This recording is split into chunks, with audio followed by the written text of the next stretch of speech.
when I talk to people about doing the future authoring program, they often put it off. And it's not surprising because it's hard. But it's more than that. They think, well, I don't know how to write. I'm going to do a bad job. I don't really like assignments. I'm going to have to do it perfectly. I need to wait till I have enough time. And like one of those is enough to stop you cold, and all 5 of them, you're just done. And so I tell people, do it haphazardly, a tiny bit at a time, and badly. Because you can do that.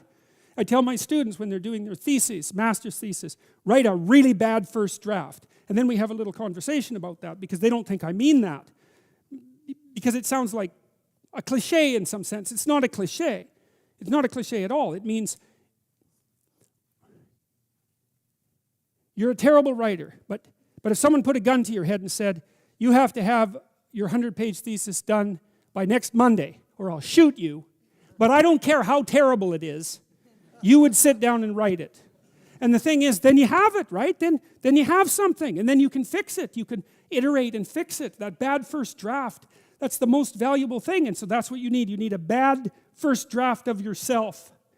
And there's an idea that Jung developed about the trickster and the jester, the comedian, right? That the trickster is the precursor to the savior. That's one of the things I learned from Jung that was just, it's so unlikely. You'd never think that. It's so amazing that might be the case. But the satirical and the ironic and the troublemaker, the comedian, the fool is the precursor to the savior. Why? Because you're a fool when you start something new. And so if you're not willing to be a fool, then you'll never start anything new. And if you never start anything new, then you won't develop. And so the willingness to be a fool is the precursor to transformation. And that's the same as humility. And so if you're going to write your destiny, you can do a bad first job. You're going to get smarter as you move forward. That's the thing, is that, so something beckons to you. That's what happens here. Maybe the star that Geppetto wished on was the wrong damn star. But at least it was a star, right? At least it was in the sky. At least it moved him forward. And so you say in your life, well, something grips you and fills you with interest. And you think, well, should I do that? And the answer is, if not that, then something. What if it's a mistake? It's a mistake. Rest assured. What do you know? You're going to stumble around, right? And what's going to happen is this. You're going to not stay in stasis. You're not going to wander around in circles. And I see people like that. They said, well, I never knew what to do, and now I'm 40. It's like, that's not so good. That's not so good. And you might say, well, and there is a literature, too, that suggests that people are a lot more unhappy when they look back on their lives about the things they didn't do than they are about the mistakes they made while they were doing things. And so that's really worth thinking about, too, because there's redemptive mistakes.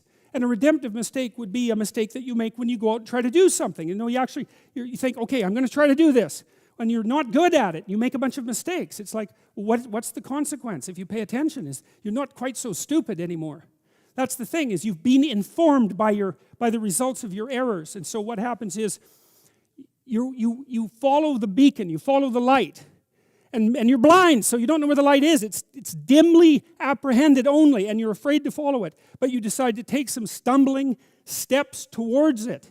And as you take stumbling steps towards it, you become illuminated and enlightened and informed because of the nature of your experience, because you're pushing yourself beyond where you are, and you're going into the country that you have not yet been in, and you learn something. And so what happens then is the star moves.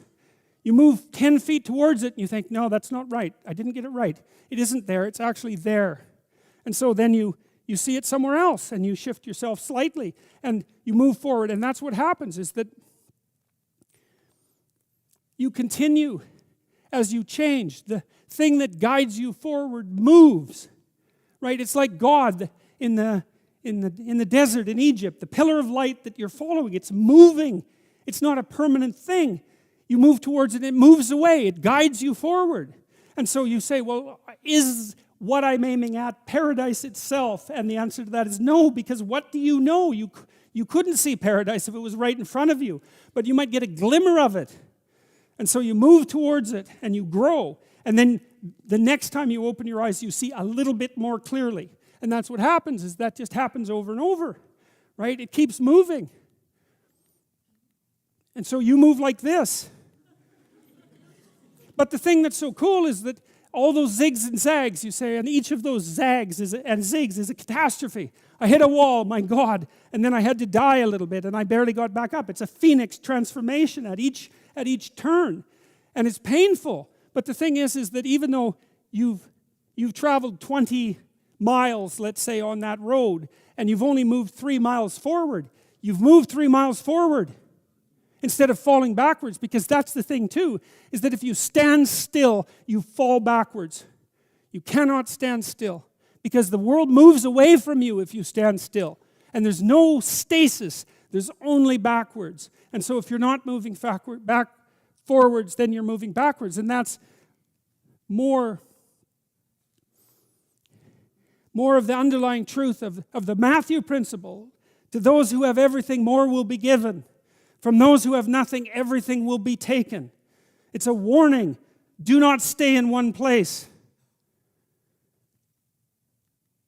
Well, as you zig and zag, maybe the cataclysm of each transformation starts to lessen. There's not so much of you that has to die with every mistake. And maybe you end up oriented at least reasonably properly. And if you were sensible, that would have been your trip. But it wasn't, right? It's that. And perhaps it's a lot worse than that. Perhaps there's no shortage of backtracking. But it doesn't matter, because as you stumble forward, you illuminate and inform yourself. And perhaps that's partly because the world is made of information.